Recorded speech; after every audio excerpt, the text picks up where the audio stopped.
Chapter 17 केंद्रीय प्रवृत्ति की माप। सामान्य तौर पर अगर हम इसका अर्थ देखें कि क्या होता है या केंद्रीय प्रवृत्ति क्या है और इसकी माप क्या है, तो सामान्य भाषा में हम इसे बोल सकते हैं कि ये एक संख्या है, यानी सामान्य आंकड़ा है, संख्या, एक संख्या जो बाकी संख्याओं का प्रतिनिधित्व करती हो, बाकी संख्याओं की लीडर हो। यानी हम इसे बोल सकते हैं कि एक ऐसी संख्या जो सभी संख्याओं के ऊपर हो, प्रतिनिधित्व करती हो। और यही संख्या ना तो हम कह सकते हैं कि आंकड़ों के या किसी श्रेणी के अंत में नहीं होती और शुरू में भी नहीं होती। दोबारा सुनो, साधारण सी बात है कि एक ऐसी संख्या जो सभी संख्याओं का यानी बाकी संख्याओं का प्रतिनिधित्व करती हो और वो श्रेणी के अंत में नहीं है और शुरू में नहीं है। श्रेणी यहाँ पर जो दिए गए आंकड़े हैं या जो हमें दी गई संख्या है वही एक श्रेणी है, तो उसके अंत में भी नहीं है और शुरू में भी नहीं है, यानी मध्य में एक प्रकार से श्रेणी के मध्य में या आंकड़ों के मध्य में यह संख्या होगी। तो हम कह सकते हैं कि मध्य से इसका नाम जरूर माध्य पड़ा होगा, यानी समांतर माध्य, एक केंद्रीय प्रवृत्ति वाली संख्या जो श्रेणी के या आंकड़ों के मध्य में है। साधारणतः हम इसके बारे में और जानते हैं, समांतर माध्य, केंद्रीय प्रवृत्ति की माप ही समांतर माध्य है। तो समांतर माध्य के कुछ स्थितिगत और गणितज्ञ प्रकार से इसके अलग अलग मान हैं। तो सबसे पहले माध्य को लेते हैं। समांतर माध्य में माध्य तीन प्रकार के आंकड़ों से निकाला जा सकता है। सबसे पहले व्यक्तिगत श्रेणी।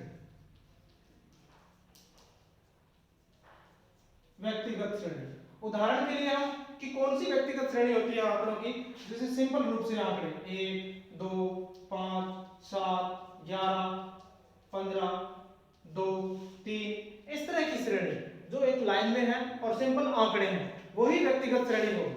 अब व्यक्तिगत श्रेणी में इसे हम समांतर माध्य के रूप में दर्शाएं तो ये x1, पहला आंकड़ा x1 के साथ में, दूसरा x2, तीसरा x3, 4 नंबर x4, इस तरह से हम इन्हें नंबर दे सकते हैं। और व्यक्तिगत श्रेणी के लिए माध्य याद करने के लिए यानी x बार जो माध्य का सूचक है वो निकालने के लिए हमें आंकड़ों का योग करना होता है। तो हमें सभी आंकड़े जोड़ने हैं। जैसे मान लेते हैं हम इसका माध्य याद कर रहे हैं तो हमें सभी आंकड़ों का टोटल करना है। तो इस तरह से लिखेंगे हम x1 plus x2 plus x3 plus x4, आगे कंटिन्यू, यानी लाभ लाभ लाभ जो भी आता है आगे वो आता रहेगा, 1 2 3 4 5 काउंटिंग की तरह जितने भी हैं उन सब का जोड़ करेंगे हम। और इसके बाद टोटल का भाग देंगे, यानी हम इन्हें गिनेंगे कितने होते हैं, 5 10 15 20 जितने होते हैं उनका भाग देंगे। जैसे मान लेते हैं इन सबको जोड़ेंगे एक एक करके, तो हम इसे n संख्या का नाम देते हैं, यानी कोई भी एक संख्या, कुछ कितने भी हो सकते हैं, जरूर नहीं 5 है 10 है, तो हम इसे n से दर्शाते हैं, कोई भी एक संख्या तो n से। तो इनका जोड़ करने के बाद में ये तो इंपॉर्टेंट है कि हम इस तरह से इसे नहीं लिख सकते, हर बार इसे लिखते जाएंगे। इससे अच्छा है इन्हें जोड़ के माध्यम से दर्शाएं, यानी प्लस की संख्या के रूप में दर्शाएं। तो हम इसे सिग्मा के रूप में दर्शाते हैं। सिग्मा यानी योगफल, योग का सूचक, योग सिग्मा के रूप में दर्शाएंगे। चिन्ह आप एक बार फिर देख सकते हो, सिग्मा, तो सिग्मा के रूप में दर्शाएंगे। और इसके बाद में जिसे हम x मान रहे हैं, यानी सभी आंकड़ों को x मान रहे हैं, तो हम इसे बोलेंगे सिग्मा x। इसके बाद में n नीचे है, यानी आंकड़ों की संख्या कितनी है वही। तो ये व्यक्तिगत श्रेणी के लिए समांतर माध्य का सूत्र बन गया। यानी सबसे पहले हम व्यक्तिगत श्रेणी में यानी सिंपल रूप से माध्य निकालना सीखेंगे। तो ये पहला सूत्र होगा व्यक्तिगत श्रेणी में कि x बार बराबर होगा सिग्मा fx, और सिग्मा x, fx नहीं, सिग्मा x बटे सिग्मा f, या फिर इसे बोलेंगे सिग्मा f या n। तो हम इसे सिग्मा एफ के रूप में भी देखेंगे। एफ का मतलब यहाँ पे है बारंबारता, यानी सिग्मा का मतलब जोड़ कितनी संख्याएं हैं उनकी बारंबारता क्या है, बस वही। अब दूसरी श्रेणी देखते हैं 2 नंबर पे, अवर्गीकृत आंकड़े। अवर्गीकृत आंकड़े कुछ स्कूल वाली फीलिंग आ रही है, नहीं आ रही है तो भी पढ़ना जरूरी है। और ये जो ऑडियो की प्रॉब्लम आ रही है वो हम जल्द ही सॉल्व कर देंगे, यानी आने वाले वीडियोस में ऐसी दिक्कत नहीं आएगी। तो अवर्गीकृत आंकड़े किस प्रकार होते हैं, पहले ये जानना जरूरी है कि किन को हम अवर्गीकृत आंकड़े बोलते हैं। तो अवर्गीकृत आंकड़े जैसे वर्गीकृत आंकड़े हैं वैसे ही हम आंकड़े लेते हैं, कुछ 1 2 3 4 5। अब ऊपर वाले आंकड़ों में देखा जाए तो 2 2 बार आ गया, 1 और 2, 2 2 बार आ गया। इसी तरह से यहां पर क्या है, कोई भी आंकड़ा दोबारा नहीं होता, जबकि उसकी बारंबारता यानी एफ अलग से लिख दी जाती है कि कितनी बार आया है। तो हम इसे अलग करते हैं, जैसे मान लेते हैं ये वर्गीकृत या व्यक्तिगत श्रेणी है, तो यहां पर हम इसे मान लेते हैं कि 1 5 बार आया है, ये 2 बार, ये 3 बार, और ये 6 बार, और ये 10 बार, इस तरह से अलग अलग। इन्होंने क्या किया है, सिर्फ व्यक्तिगत श्रेणी को आगे बढ़ाते हुए इनकी संख्या अलग कर दी है, ताकि इन्हें ज्यादा लंबे रूप में न लिखना पड़े, कॉपी के पेज बच जाए, या फिर मान लो कि जितना स्पेस है वो कम है, जैसे बोर्ड कम है, छोटा है, तो इसलिए इन्होंने भी एक सुविधा बना दी है कि आप इसे 1 को 5 बार ले लें, 2 को 2 बार ले लें, तो इसे बोलते हैं बारंबारता यानी एफ फ्रीक्वेंसी। तो 1 की 5 फ्रीक्वेंसी है, इसका मतलब एक सारणी में 5 बार आया है, 1 1 1 1, इस तरह से 5 बार आया है, और इसे हम फिर से x बोलेंगे। तो जैसे हमने x का पिछली बार टोटल किया था, सेम वैसे ही टोटल करना है, लेकिन थोड़ा सा हटके हो गया तो हम भी इसे हटके ही करेंगे। हम 1 को 5 बार जोड़ेंगे या फिर इसे 5 से गुणा करेंगे तो भी टोटल वही आना है। तो हम इसी तरह से करेंगे, इसका मतलब तीसरा जो कॉलम हमारे लिए बनेगा वो होगा fx, यानी f का गुणा x के साथ fx, और हम इसे गुणा करके या मल्टीपल करके यहां लिख देंगे इस तरह से, जितने भी है उनका इंटू करते हुए उन्हें यहां सबको लिख देंगे, तो fx यहां बन जाएगी। अब गुणा हो गया, टोटल रह गया, तो इस बार ना तो इसको जोड़ेंगे ना इसको जोड़ेंगे, हम जोड़ेंगे इसे fx को, ताकि पूरी जो x है वो जुड़ जाए। तो हम इस तरह से x बार बराबर इस बार होगा सिग्मा fx बटे, या तो इसे n ही बोलेंगे या फिर बोल सकते हैं सिग्मा f, यानी ये f का टोटल कितने आंकड़े यही दर्शाएगा। 5 10 बार आया है, 4 6 बार आया है, 3 3 बार आया है, इस तरह से इनका टोटल हम पूरा कर देंगे। इनका टोटल करने के बाद में यहां लिखेंगे, और fx का टोटल करने के बाद में ऊपर लिखेंगे। इस तरह से हम मध्य निकाल लेंगे। मध्य वो संख्या है जो पूरी श्रेणी की माप है, यानी इस लीडर है, यानी सबसे महत्वपूर्ण संख्या। इस श्रेणी में सबसे महत्वपूर्ण संख्या क्या होगी या औसत क्या होगा इस श्रेणी का। तो यहां हम अगर इन दोनों का एक्सप्लेन करें तो इसे बोलेंगे आंकड़ों का योग, आंकड़ों का योग बटे आंकड़ों की संख्या, आंकड़ों की संख्या, आंकड़ों का योग बटे आंकड़ों की संख्या। और यहां पर fx क्या है, fx को अगर हम हिंदी में एक्सप्लेन करें तो fx बनेगी x व, या x की जगह बोलेंगे आंकड़े, आंकड़े में उनकी बारंबारता f का गुणनफल।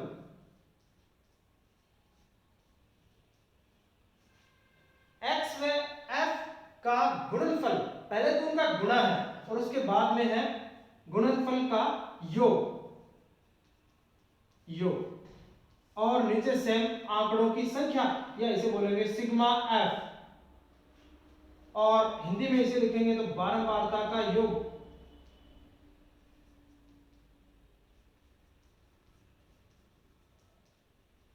बारंबारता का योग, यानी हम इसे टोटल में ले जाएंगे।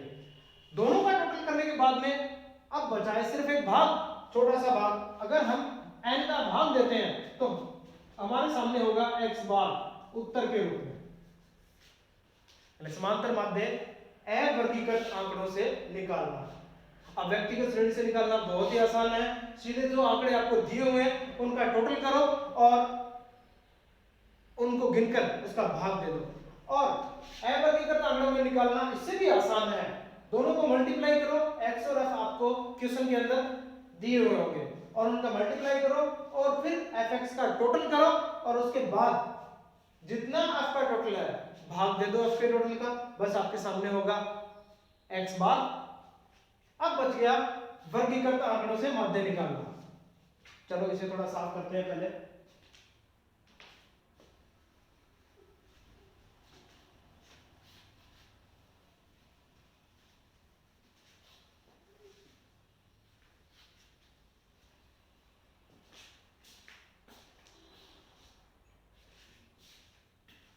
तो माध्य हमने पहले दोबारा नोट कर लेते हैं कि व्यक्तिगत श्रेणी में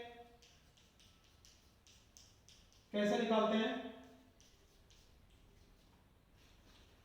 x बार बराबर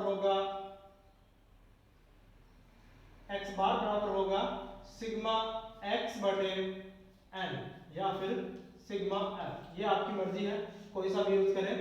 और अवर्गीकृत श्रेणी में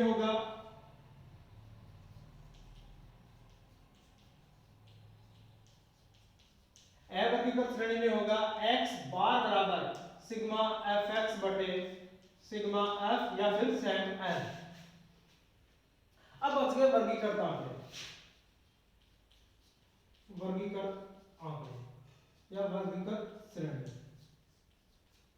वर्गीकृत का यह मतलब है कि आंकड़े आपको पकाए नहीं जा रहे हैं सीधे सीधे, जैसे कि मेरे पास कुछ आंकड़े हैं, संख्याएं हैं 2 3 5 6 इस तरह से, और इसके बाद कुछ संख्याएं हैं 11 15 16, ये हमने हाइड कर दी है। हमें पता है नहीं है डायरेक्टली कि हमारे पास कौन सी संख्याएं हैं, तो हम इसे एक वर्ग में डाल रहे हैं कि ये संख्याएं 0 से 10 के बीच में है और ये वाली संख्याएं 10 से 20 के बीच में है। इन्हें बोलते हैं वर्ग अंतराल।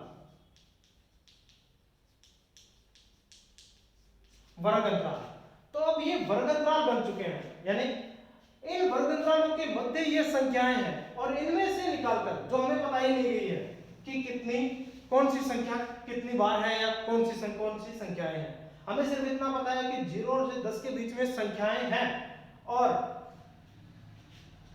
10 से 20 के बीच में है। कितनी है ये बताई गई है, लेकिन कौन कौन सी है ये नहीं। तो ये हो गए वर्गीकृत श्रेणी के आंकड़े। जैसे क्वेश्चन मान लेते हैं या इस तरह से आंकड़े दिए होते हैं वर्गीकृत श्रेणी में 0 से 10, 10 से 20, 20 से 30, 30 से 40, सेम टू सेम। ये हो गए हमारे वर्ग अंतराल, इन्हें बोलेंगे वर्ग अंतराल। और यहां पर लिखा है f या फिर उनकी संख्या या किसी चीज की संख्या या किसी नाम से संबोधित करके उनकी संख्या बताई है, लेकिन हम इसे f में ही लेंगे। f यानी कितनी संख्याएं हैं 12 बार। यहां लिख दिया 5 संख्याएं हैं, यहां 6 है, यहां 6 है, इसका मतलब 10 से 20 के बीच में टोटल 6 ही संख्याएं हैं। जितनी है उनमें से 6 संख्याएं यहां पर हमारे काम की है, या फिर यहां 7 है, यहां 3 है, इस तरह से। तो इसके लिए हमारे पास x नहीं है जिसे हम टोटल करते आए हैं दोनों में, तो वो x नहीं है। तो सबसे पहला काम इसमें माध्य निकालने के लिए हमें x बनानी होगी अपनी तरफ से। f हमारे पास है, सूत्र वही रहेगा सेम का सेम, ये वाला ही काम में आना है, लेकिन x हमें बनानी पड़ेगी। तो x इस बार होगा मध्यमान। जैसा कि हमें पता ही है कि केंद्रीय प्रवृत्ति की मान ही मध्यमान होता है, तो वो मध्यमान हमारे लिए यहाँ गुण है 0 से 10 के बीच का मान। वैसे तो बहुत सारे बच्चे समझदार हैं, वो पहले से पहचान लेते हैं कि बीच का मान क्या होता है या मध्यमान क्या होता है, तो हम फिर भी इसे एक्सप्लेन करके समझ लेते हैं कि मध्यमान आखिर होता क्या है। तो 0 से लेकर जितनी भी संख्याएं हैं, जैसे 1 2 3 4 5 6 7 8 9 10 यहां तक, इसका मध्यमान यानी बीच में ऐसी संख्या जो मध्य के काम आने है, तो हम इस तरह इधर से गिनेंगे और इधर से जो बीच में बचेगा उसे निकालेंगे। 0 से 10 के बीच में जो भी संख्या आएगी, जैसे हम यहां से छोड़ देते हैं 5 हम यहाँ छोड़ देते हैं, 5 हम यहाँ पर, तो ये हो गया एक प्रकार से मध्यमान 5। तो हमारा पहला मध्यमान होगा 5। अब हम इस तरह से तो निकाल नहीं सकते कि हर बार लिखें और उन्हें ध्यान से देखें और मध्यमान निकालें, तो इजी भी होगा कि हर प्रकार किन्हीं भी दो संख्याओं के बीच का मध्यमान निकालना हो तो सिंपल सी बात है, उसे हाफ कर दो, यानी 2 का भाग दे दो। जैसे 0 और 10 के बीच में निकालना है तो दोनों को जोड़ो और 2 का भाग दे दो। 5 10 और 20 के बीच में से निकालना है कि मध्यमान क्या होगा, तो 10 और 20 को जोड़ो और 2 का भाग दे दो, 15।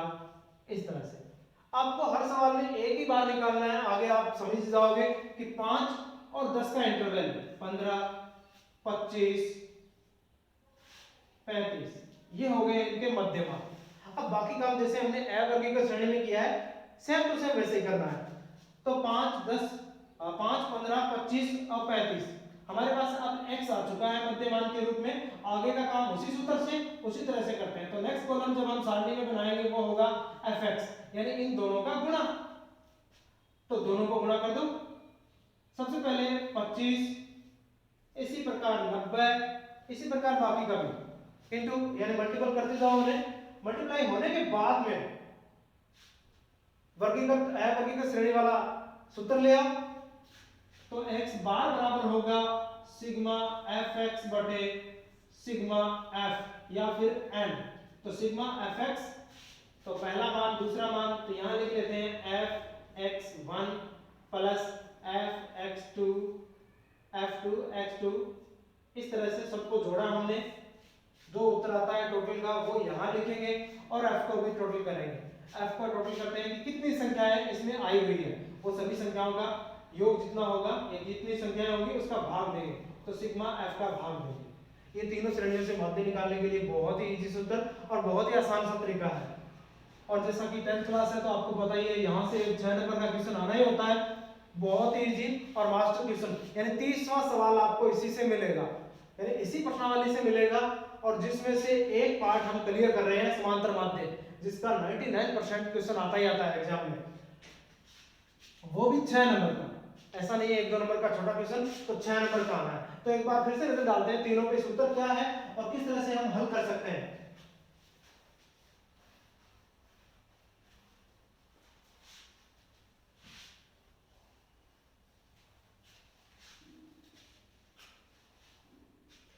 जिनको भी लगता है समझ में नहीं आया या फिर कुछ लगता है कि कुछ प्रॉब्लम हो रही है समझने में या सुनने में, तो ईयरफोन का यूज करें और 2 बार सुने, जरूरी नहीं देखें। तो 2 बार वीडियो को सुनोगे तो भी बेनिफिट मिलेगा कुछ ना कुछ। तो हम पढ़ रहे हैं समांतर माध्य x बार बराबर, हमने रीड किया है अभी कि सिग्मा x बटे n या फिर सिग्मा fx बटे n और या फिर सिग्मा fx बटे n।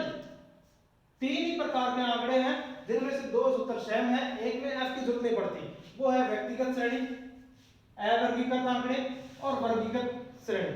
यहाँ पर अंतर यह होगा, सवाल होगा 0 से 10 वर्ग अंतराल के रूप में और साथ में होगी f। यहाँ का सवाल होगा सीधा x और f, यानी यहाँ 1, 5, 6 और यहाँ 2, 3, 4, इस तरह से क्वेश्चन आपको मिलेगा 17.1 में और 17.2 में, जरूर उनको हल करेंगे। और यहाँ पर सीधे ही आपको केवल x ही मिलेगी, 2, 4, 8, 10, 20 जैसे भी आंकड़े मिलते हैं, यानी व्यक्तिगत श्रेणी, एक एकल श्रेणी जिसमें केवल कुछ ही आंकड़े दिए होते हैं, जो सबसे इजी काम है। तो सिंपल सी बात है, जाहिर है कि इतना इजी सवाल नहीं आने वाला या फिर इस तरह से सवाल नहीं आने, लेकिन हमें आने चाहिए कि किस तरह से माध्य की शुरुआत है और पहला स्टेप क्या है, सबसे इजी कैसे होता है, या फिर उसके बाद में और उसके बाद में। तो अब कुछ 1-2 सवाल लेते हैं हम, उन्हें हल करते हैं और उसके बाद में अवर्गीकृत आंकड़ों पे दोबारा गौर करेंगे।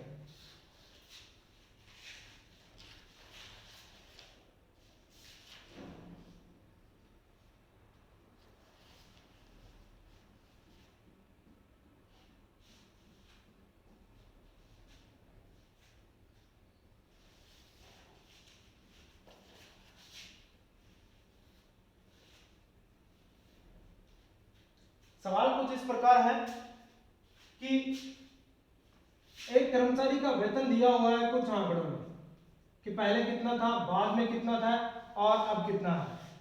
जैसे पहले वेतन था उसका 8,000, उसके बाद 5,000, उसके बाद 3,000, उसके बाद 6,000, इस तरह से उसे वेतन मिला है अलग अलग काम के। जैसे जैसे उसने काम बदला या फिर उसने किसी भी सिस्टम से उसका वेतन बदलता रहा है, वो हमें दिया हुआ है। तो हमें इनमें से क्वेश्चन ये है कि उसका औसत वेतन याद कीजिए, या उसने 4 महीने में कितना औसतन कमाया, पर महीने कितना कमाया या पर ईयर कितना कमाया, इस तरह के सवाल। तो यहाँ लिखा है कि औसत निकालिए, उसके वेतन का औसत निकालिए। हम औसत को माध्य मानेंगे क्योंकि औसत और माध्य एक ही बात है, यानी माध्य। हमें माध्य याद करना है। श्रेणी में कोई भी बारबारता नहीं है, यानी सिंपल आंकड़े हैं, तो ये है एक प्रकार की व्यक्तिगत श्रेणी। तो हम निकालेंगे कि x बार बराबर यानी समांतर माध्य बराबर होता है सिग्मा x बटे n। सूत्र को एक्सप्लेन करेंगे, अच्छे से लिखेंगे। सिग्मा x का मतलब है आंकड़ों का योग, आंकड़ों का योग, और n का मतलब है उनकी संख्या, आंकड़ों की संख्या। यहां लिखेंगे अच्छे से आंकड़ों की संख्या, और उसके बाद योग करते हैं 8,000 प्लस 5,000 प्लस 3,000 प्लस 6,000, और आंकड़े कितने हैं? 4 ही आंकड़े हैं केवल, तो हम यहां लिखेंगे 4। सबका टोटल करते हैं, 4 का भाग देते हैं, हमारा उत्तर अपने सामने होगा।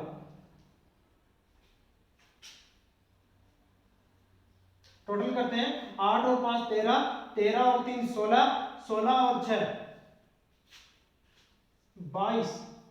22,000 रुपए उसने कमाए हैं, और 4 का हमें भाग देना है।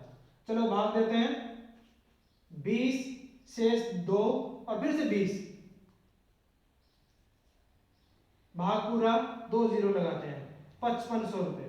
तो उसका मासिक वेतन 5500 रुपए के हिसाब से मिला है उसे, चाहे उसे पहले मंथ 8,000 रुपए मिले हों, लेकिन बाद में उसके कट बढ़ कम हो गए। तो इस तरह से हम माध्य याद कर सकते हैं। जो भी व्यक्तिगत श्रेणी का सवाल होगा वो ऐसे ही हल होगा, सिर्फ 2 लाइनों में आपके सामने आंसर होंगे। अब बात करते हैं अवर्गीकृत आंकड़ों पे। एक छोटा सा उदाहरण अवर्गीकृत आंकड़ों का लेते हैं।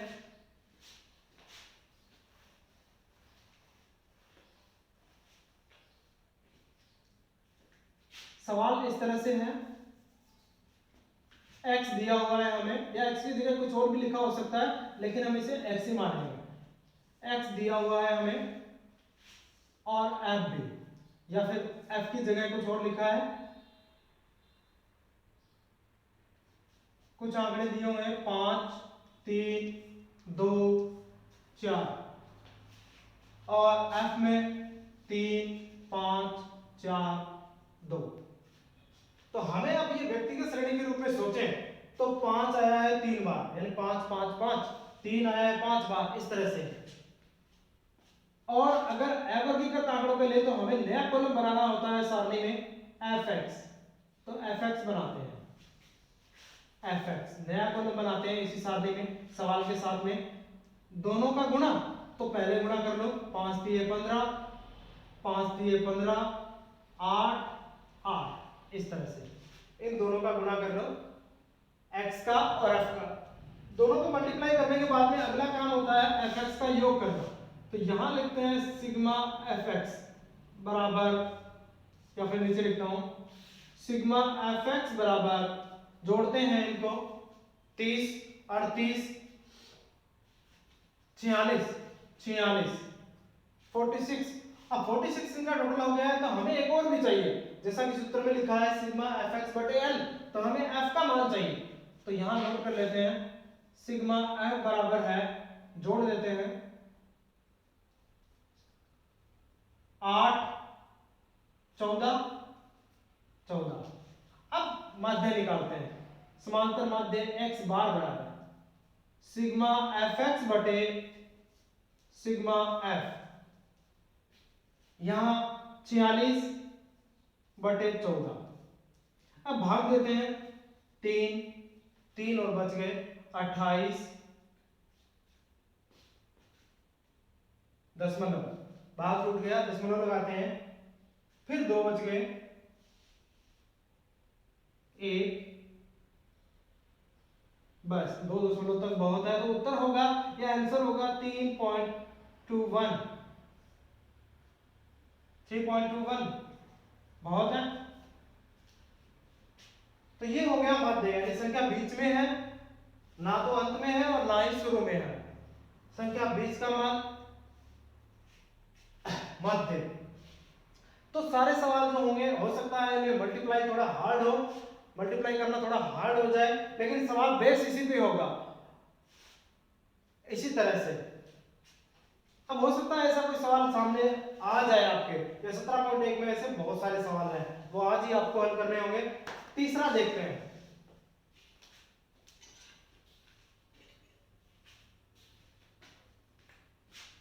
बचा हुआ सवाल देखते हैं कि किस तरह का होगा जब आंकड़े वर्गीकृत होंगे। जब आंकड़े वर्गीकृत होंगे, सूत्र सेम है, हमें बस सवाल देखना है कि वर्गीकृत आंकड़ों का सूत्र किस प्रकार होगा। वर्गीकृत आंकड़े सूत्र से किस प्रकार हल होंगे। तो जैसे यहां लिखा होगा सवाल में वर्ग अंतराल, और आगे बहुत सारे वर्ग अंतराल दिए हुए होंगे, 0 से 10 या 0 से 5, 0 से 20 भी हो सकता है, 10 से 20। लेकिन एक बात ध्यान देने वाली है कि इनका जो अंतराल है वो लास्ट तक सेम ही रहना चाहिए या सेम ही होना चाहिए। 0 से 10, 10 से 20, यानी 10-10 का इंटरवल चल रहा है तो 10-10 का ही चलेगा। 20 से 30, इस तरह से आगे और भी हो सकते हैं। और यहाँ फिर से f यानी बारंबारता दी हुई है, 5, 4, 4। सबसे पहला काम हमें चाहिए x, क्योंकि मध्य ऐसी चीज है जो x के बिना नहीं निकलेगी, यानी आंकड़ों के एक मध्य मान के बिना या निर्धारित मान के बिना नहीं हल हो सकते, तो हमें x बनानी है। x होगा इनका मध्य मान, तो रफ कॉपी में आराम से अलग वे से हल कर लो, 0 और 10 को जोड़ दो और 2 का भाग दे दो, 5 आंसर आएंगे, तो वो 5 हमें यहाँ मध्य मान में लिखने हैं। 5, 15, 25। अगला काम, अब हमें fx करना है। fx बराबर इन दोनों का गुणा, तो दोनों का गुणा करते हैं, 25, 60, 100। अब अगला काम, हमें जो टोटल में सूत्र के लिए चाहिए वो है सिग्मा fx, यानी fx का योग, fx का योग करते हैं, जिसे बोलेंगे सिग्मा fx। fx का योग करते हैं 185 और सिग्मा f यानी f का भी योग करते हैं। x का काम खत्म हो गया गुणा करते ही, f का भी योग करते हैं 13। अब सूत्र लगाते हैं, समांतर माध्य बराबर होगा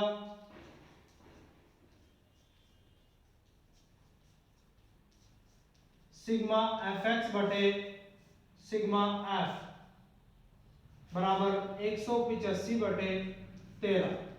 भाग देते हैं आराम से,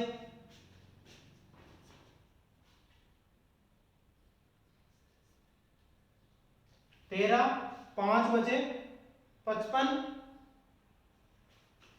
52, 3 बचे 3, 2, 26, 4 बचे तो 3, यानी 14.23 आंसर।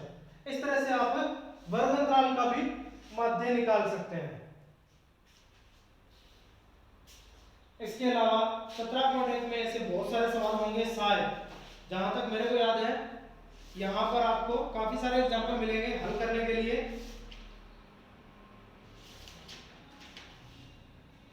तो आपको 17.1 का एक एक सवाल हल करना है, सिवाय 3 नंबर के,